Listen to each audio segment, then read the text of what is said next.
পুরো র্যাকেট উপর থেকেই চলছে। তো আজকে ওসিকে যে অ্যারেস্ট করেছে, শুধু ওসির কিন্তু দোষ নেই একার।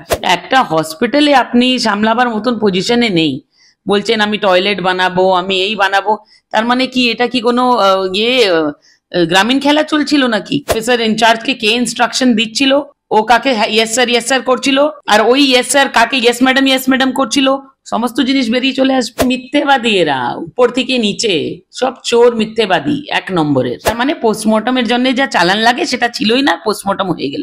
দেখুন, যারা কেপেবল নেই তাদেরকে ভলেন্টিয়ার হিসাবে সব ঢুকিয়ে নিচ্ছে, যাদের এডুকেশন নেই, যাদের ডিগ্রি নেই। তো এইসব ভোট ব্যাংকের জন্য করা হয়। যদি 4-5 জন একসঙ্গে মিলে চুরি করে, তাহলে কেউ কারোর আগেনস্টে হার্শ হতে পারে না।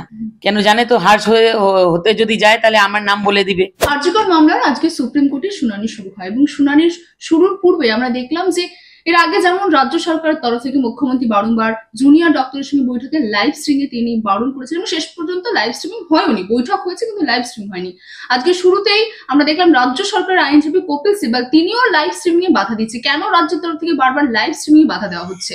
লজ্জা, একমাত্র আনসার লজ্জা, যে এখন আর কোথায় তো মুখ দেখাতে পাচ্ছেন না বলে যে সমস্ত জিনিস ডিসকাস হবে কোর্টে সেটা মানে কমন জনতা জেনে যাবে, তো বলে চাইছে যে ওরা না জানতে পারে যে পশ্চিমবঙ্গ সরকার কি কি মানে উপলব্ধি আছে, তারা কি কি করছে এই সমস্ত জিনিসকে ধামাচাপা দেওয়ার জন্য। এই সমস্ত জিনিস দেখুন, আজকে যখন স্টার্টিং এ সিবিআই একটা রিপোর্ট প্লেস করে, ওটা দেখে কিন্তু দেখে চিফ জাস্টিস বলছে যে আমি বিচলিত হয়ে যাচ্ছি। তো মেয়ের বাবা মারা তারা কি করে বিচলিত হবে না ভেবে নিন, যেখানে আমরা দেখছি যে officer in-charge was supposed to investigate, যাদেরকে স্কটল্যান্ড ইয়ার্ড বলে মমতা ব্যানার্জি, তারা আজ কোথায় আছে? কাস্টাডিতে সিবিআই এর। কেন? যে তারা এটাকে লোকাবার চেষ্টা করলো। এবার এটা আমরা তো স্টার্টিং থেকে বলছি যে এটাকে মানে ধামাচাপা দেওয়ার সিচুয়েশন এরা চালানোর চেষ্টা করছে, সবকিছু মানে যাতে কিছু প্রমাণ বেরিয়ে না আসে। তো আজকে যেই থানার ওসি অ্যারেস্ট হয়েছে, তো সিম্পলি ভেবে দেখুন, আজকে যদি একটা অফিসে আপনি একটা স্টাফকে অ্যারেস্ট করে নিবেন, তো স্টাফ কি একাই সমস্ত কিছু খারাপ করছিল? তার উপরে যারা বসে আছে অবশ্যই পুরো র্যাকেট উপর থেকেই চলছে। তো আজকে ওসিকে যে অ্যারেস্ট করেছে, শুধু ওসির কিন্তু দোষ নেই একার, আরো যারা উপরে আছে। মমতা ব্যানার্জি কি করলো? কালকে ডাক্তারদের সঙ্গে কথা বলে বলছে যে আমি ট্রান্সফার করে দিচ্ছি। কাকে? বিনীত গোয়েলকে। পদত্যাগের দাবি না, বলছে আমি বিনীত গোয়েলকে আর ডিসি কে ট্রান্সফার করে দিচ্ছি, বিনীতকে যেখানে বিনীত চাইছে সেখানেই করছি। আবার অ্যাওয়ার্ড, আবার রিওয়ার্ড। এই অ্যাওয়ার্ড রিওয়ার্ড তো সন্দীপ ঘোষকে দিয়েছিলেন, আমরা দেখেছি এখন কাস্টাডিতে আছে। কেন? এখন যে আগে ইডির কেসে ছিল, এখন এটাও প্রমাণ হয়েছে ডিউরিং ইনভেস্টিগেশন যে সন্দীপ ঘোষটা কিন্তু রেপ, আর এই রেপটাকে লোকানোর যে মার্ডার যে আছে ওটাতে কমপ্লিসিট আছে বলেই এখন ইনভেস্টিগেশন আর আন্ডার অ্যারেস্ট আছে। তো এই মমতা ব্যানার্জি, যিনি বারবার দোষীদেরকে সংরক্ষণ দেন, তিনি কি করে বলতে পারছেন যে মানে আমি সবকিছু সব ঠিক হয়ে গেছে, ডাক্তাররা ফেরত চলে আসুন? কি ঠিক করেছেন আপনি? আজকে সুপ্রিম কোর্ট একটাই কথা জিজ্ঞেস করেছে যে আপনি বাদ বাকি হাসপাতাল, গভর্নমেন্ট হসপিটাল ওগুলো বাদ দিন, আপনি আরজিকরে কি সেফটি মেজার্স নিয়েছেন যাতে কনফিডেন্স বিল্ডিং হয়, যাতে ডাক্তাররা ফিরতে পারে? যে এখন তো সেরকম কিছুই হয়নি। বলেছে যে এত 700-800 আমরা ক্যামেরা লাগাবো। এখন অব্দি কত লাগিয়েছেন? 200-300 ক্যামেরা লাগাতে পেরেছেন। একটা হসপিটালে আপনি সামলাবার মতন পজিশনে নেই, বলছেন আমি টয়লেট বানাবো, আমি এই বানাবো। তার মানে কি এটা কি কোনো গ্রামীণ খেলা চলছিল নাকি? একটা সিটিতে একটা হসপিটালে যদি এইসব ফ্যাসিলিটি নেই, আপনি গ্রামের কথা তো বাদ দিন। বলছে আজকে বলছেন যে 100 কোটি টাকা আমি দিয়ে দিব ডেভেলপমেন্টের জন্য। তো ওই 100 কোটি টাকা চেপে বসেছিলেন কেন? কেন ইকুইপমেন্টস, মেডিকেল ফ্যাসিলিটি, বেডস সবকিছু হসপিটালে নেই? তার মানে কারাপশনের লেভেলটা বুঝুন। তো এই তো এখনই আরম্ভ হয়েছে।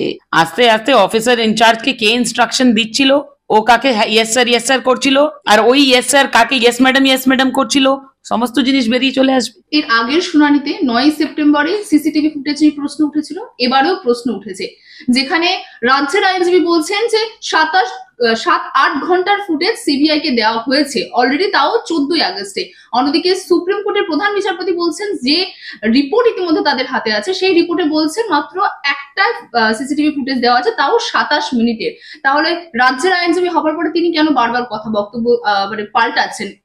9 সেপ্টেম্বরে এক কথা বলছেন, আজকে এক কথা বলছেন। আরে মিথ্যেবাদী এরা, উপর থেকে নিচে সব চোর মিথ্যেবাদী এক নম্বরের। না আপনি যে কোনো জায়গায়, আপনি আমার অফিসে আমি ভিডিও ক্যামেরা যেটা লাগিয়ে রেখেছি, একটা সিস্টেম থাকে, সেখানে এক সপ্তাহ রেকর্ডিংটা থাকে, এক সপ্তাহ পরে রেকর্ডিং ডিলিট হয়। তো একটা হসপিটালে আপনার কাছে শুধু 27 মিনিটের রেকর্ডিং আছে, কেন আপনার কাছে পুরনো রেকর্ডিং নেই? কেন আপনি সেটা সাবমিট করেননি? তার মানে ওটা ডিলিট করা হয়েছে। তো এটা তো পুরো যখন ইনভেস্টিগেশন সিবিআই যা করবে সমস্ত জিনিস ওখান থেকে নিয়ে তো বুঝতে পারবে যে ডিলিশন করা হয়েছে। এরা এক নম্বরে মিথ্যেবাদী কেন বলছি, সে লাস্ট হিয়ারিং আপনারা দেখেছেন চালান নিয়ে বলেছিল যে হাইকোর্টের কাছে জমা দেওয়া আছে। আজকে কি বলছে কপিল সিব্বল? বলছে 1997 থেকে এই চালানের সিস্টেমটাই ফলো হচ্ছে না, সেই জন্য আমরাও ফলো করছি না। কেন মানে সিপিএম যদি ফলো করেনি 97 থেকে নিয়ে 2011 অব্দি, যেটা স্ট্যাচুটারি রুলসে লেখা আছে, যেটা রেগুলেশনসে লেখা আছে, সেটাকে তো কিছু বলেই আপনি ওটা আইন বানিয়েছেন যে এটা আমরা মানবো, সেটা আপনি মানছেন না কেন? তো ওই চালান এদের কাছে নেই, কেন এরা ফলোই করেনি। তার মানে পোস্টমর্টমের জন্য যা চালান লাগে সেটা ছিলই না, পোস্টমর্টম হয়ে গেল। আজকে সুপ্রিম কোর্টের এই আর্জিকর মামলার শুনানিতে আরো একটি বিষয় নিয়ে প্রশ্ন উঠেছে, নিরাপত্তা নিয়ে, মহিলা নিরাপত্তা নিয়ে।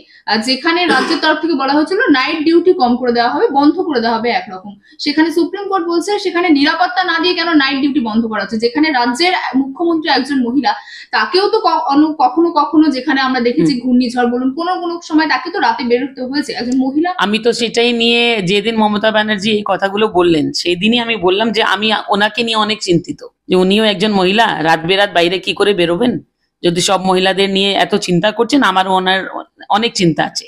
যে মহিলা হয়ে ভাই, ঘটনাটা তো যার কারোর সঙ্গে হতে পারে না, সেটা মুখ্যমন্ত্রী হতে পারে, কিন্তু এখানেও তো একজন ডাক্তার ছিল, সেটা তো কেউ দেখেনি। তো এই কথাগুলোকে আজকে কোর্ট পরিষ্কার বলেছে যে এটাকে মহিলাদেরকে আপনি ডিমিন করার চেষ্টা করছেন। এটা জেন্ডার ইকুয়ালিটির কথা নেই, এটা জেন্ডার ইনইকুয়ালিটির কথা। একটা ছেলে ডাক্তার যদি 12 ঘন্টা বা 14 ঘন্টা কাজ করবে, মহিলা ডক্টরও তাই করবে। সুপ্রিম কোর্ট ডাইরেক্ট বলেছে যে মহিলা ডক্টররা তো কোনো রিলিফ চাইছে না যে আমাদেরকে রাতে ডিউটি দিবেন না, আরে ওরা সুরক্ষা চাইছে। That is your responsibility being the state government. সেটা নিয়ে কথা হলো। তারপরে মানে আপনি দেখতে পাচ্ছেন কি ধরনের চিন্তা ভাবনা, কি মাথা।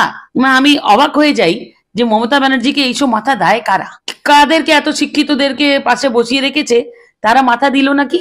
আবার আমরা কন্ট্রাকচুয়াল স্টাফ হায়ার করব, তারা নাকি রাত্রি সাথীতে ডিউটি দিবে, তাদেরকে 5-6 দিনের ট্রেনিং দেওয়া হবে, তারাই ডিউটি দিবে। কোর্ট আজকে পরিষ্কার প্রশ্ন করলো যে এই যে অ্যাকিউজড আছে, যে এই ঘটনা ঘটিয়েছে, রেপ করেছে, সেই তো তোমার একজন ভলেন্টিয়ার পুলিশ ছিল। কন্ট্রাকচুয়াল স্টাফ আর ভলেন্টিয়ার একই কথা হলো। সেখানে আবার তুমি 1000 লোককে ট্রেনিং, 1500 লোককে ট্রেনিং দিয়ে হাসপাতালে ঢুকিয়ে দিবে, সুরক্ষাটা কোথায় থাকবে? তাহলে সুরক্ষা কোথায়?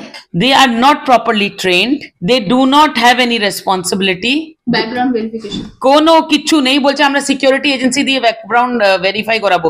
আরে এইসব তো ভোটের জন্য এইসব পুলিশদেরকে রাস্তায় দাঁড় করিয়ে দেয় ইউনিফর্ম পরিয়ে, যে এইদিকে হাত দেখাও, ওইদিকে হাত দেখাও।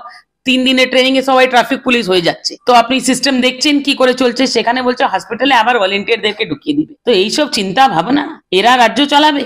চুক্তি ভিত্তিক যদি আবার নিয়োগ করা হয়, যেখানে এখনো প্রশ্ন উঠছে চুক্তি ভিত্তিক নিয়ে, এখন যারা জুনিয়র ডক্টর বলুন বা যারা পড়াশোনা করছে হাসপাতালগুলিতে, যেমন আরজিকর রয়েছে, অনেক হাসপাতাল রয়েছে, তাদের নিরাপত্তা নিয়ে তো প্রশ্ন উঠছে, এবং তাদের রাতে ডিউটি বলুন বা দিনের বেলা ডিউটি বলুন, আপনি ভলেন্টিয়ার বা সিভিক পুলিশ বা এইসব রাত্রি সাথী এসব রাখবেন কেন? আপনি পুলিশ রাখুন না। আপনি পুলিশের কতগুলো চাকরি খালি আছে, তাদের পোস্টিং দিন। আপনি যদি এদেরকে, যাদেরকে রাখছেন, এদেরকেও তো টাকা দিতেই হচ্ছে, তাদেরকে টাকা দিয়ে রিক্রুটমেন্ট দিন। দিচ্ছেন না কেন? এই সমস্ত কিছুই না। দেখুন, যারা কেপেবল নেই তাদেরকে ভলেন্টিয়ার হিসাবে সব ঢুকিয়ে নিচ্ছে, যাদের এডুকেশন নেই, যাদের ডিগ্রি নেই। তো এইসব ভোট ব্যাংকের জন্য করা হয়। যারা শিক্ষিত আছে, যারা সুটেবল আছে ওইসব পোস্টের জন্য, তাদেরকে নিন। শুনো, সমস্তগুলো জিনিস আছে। ডাক্তারদের আরো 4টে দাবি আছে, যেটা মমতা ব্যানার্জি এখন অব্দি স্বীকার করেনি। ওই দাবিটাকে আজকে সুপ্রিম কোর্ট পরিষ্কার বলেছে that Mamata Banerjee will have to consider that. যেখানে ডাক্তাররা বলেছে formation of a broad based committee, যেখানে সবাই থাকবে, which will include junior senior doctors এর রিপ্রেজেন্টেটিভ অলসো হসপিটাল ওয়াইজ। এই কমিটি করার দরকার আছে। সেকেন্ড আছে formulation of a grievance redressal forum, যেখানে এরা নিজের গ্রেভিয়েন্স দিতে পারে, যেখানে নিজের যে কমপ্লেন গুলো আছে সেগুলো দিতে পারে। আজকে কি ঠিক আছে? দেখুন, এরা তো এত ভিন্ডিকটিভ সরকার। আজকে যে ডাক্তাররা রাস্তায় বসে আছে, কালকে হসপিটালে গিয়ে দেখবেন এদেরকে ফেল করে দিচ্ছে, মার্কস দিচ্ছে না। তো এক এক করে কত পিটিশন ফাইল হবে, কে শুনবে? কি সন্দীপ ঘোষের মতনই হবে শেষমেশ, যেখানে সন্দীপ ঘোষকে প্রথমে কিন্তু তাকে বাদ দেওয়া হয়নি বা তাকে সরানো হয়নি, যখন তার উপর তাকে গ্রেপ্তার করা হলো, তাকে ঘন্টার পর ঘন্টা তাকে জিজ্ঞাসাবাদ হলো, তারপরে সিদ্ধান্ত নেওয়া হয়েছিল। দেখুন, আমি আবার বলছি, এই যেটা দেখে আজকে কোর্ট হাবাক হয়ে গেল না, সিবিআই এর রিপোর্ট, ওই রিপোর্টের ভিতরে হয়তো অনেক কিছু আছে, যে এই ওসির ফোনে কাদের ফোন এসেছিল, কোন ম্যাডাম কি করতে বলেছিল, সমস্ত জিনিস বেরোবে। আর আপনারা তো দেখেছেন না যে যদি 4-5 জন একসঙ্গে মিলে চুরি করে তাহলে কেউ কারোর আগেনস্টে হার্শ হতে পারে না। কেন জানে তো, হার্শ হতে যদি যায় তাহলে আমার নাম বলে দিবে বলে। এখন ম্যানেজমেন্টের কাজ চলছে, ম্যানেজমেন্টের কাজ। এই ম্যানেজমেন্ট কতদিন চলবে সেটাও আমরা দেখি, আর বেশি দিন যদি না চলে তো এই বিনীত গোয়েলও ভিতরে যাবে, যদি ইনভেস্টিগেশনে কিছু বেরিয়ে আসে তো ইনিও যাবেন। ইনি যখন যাবেন, আমাদের প্রশ্ন রইল, আবার আমরা সেই মমতা ব্যানার্জিকে দেখবো না তো? রাজীব কুমার বাড়ির বাইরে যেরকম বসে গেছিলেন, সিবিআই ঢুকতে দেননি, বিনীত গোয়েলের বাড়ির বাইরেও কি সিবিআই কে আটকাবে মমতা ব্যানার্জি? দেখতে চাই। বাংলা হান্টের আরো খবর দেখতে নজর রাখুন। বাংলা খবর মানেই বাংলা হান্ট।